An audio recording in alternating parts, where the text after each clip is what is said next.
cross hatching. Now we talked about hatching, how hatching are lines going in one direction, following each other.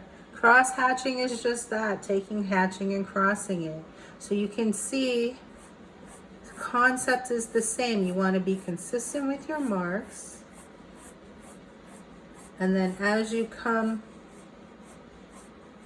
out, you're going to lighten up with the pressure, lighten up with the spacing, how they're spaced apart.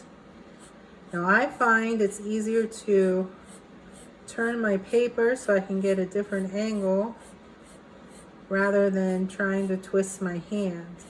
And cross hatching can go in 2 different directions, 3, 4, as many as you like, really. So on this one, I'm just doing a diagonal and then a vertical line. So I have a diagonal in 2 different directions and then my vertical line. And again, just like with the hatching for the darker areas, you just keep layering and having it fade off as you come across.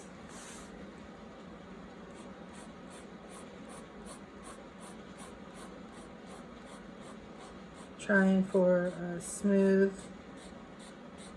transition. Now with hatching, when we did our ball here, remember we had the light source, we put a little border. We're going to do the same thing here. So you can see the light source is coming down. It's going to hit right here. And then I made my light guidelines to kind of help me with my marks, but I'm going to cross them with lines going round the other way. So it's almost like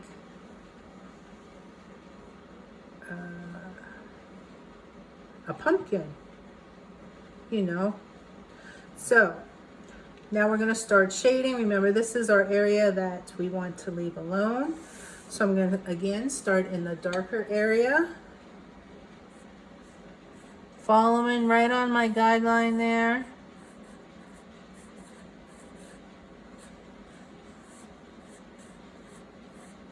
I like to start on the dark area in case, you know, I mess up. It's an easy place to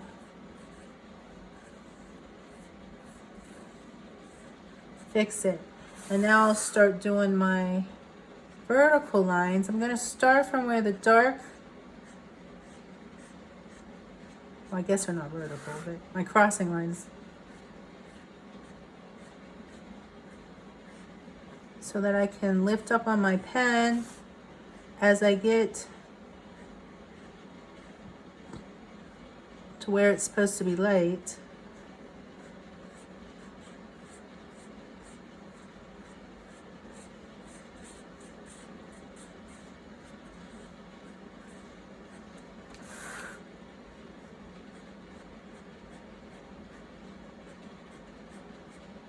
And remember, we said wherever it's lightest, opposite of that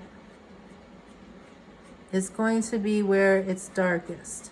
But I'm not going right to the edge because I want to leave that for reflected light.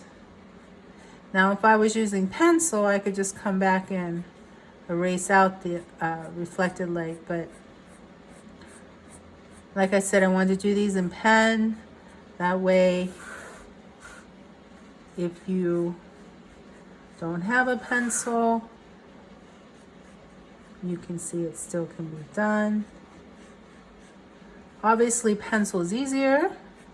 And sometimes I like to combine the two. I like to do that a lot, where I'll start out with pencil and then I'll come in and I will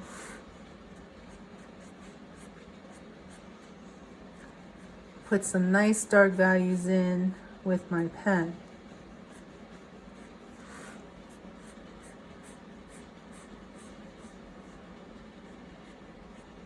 Okay, I think you get the idea. Let's move on to the next technique.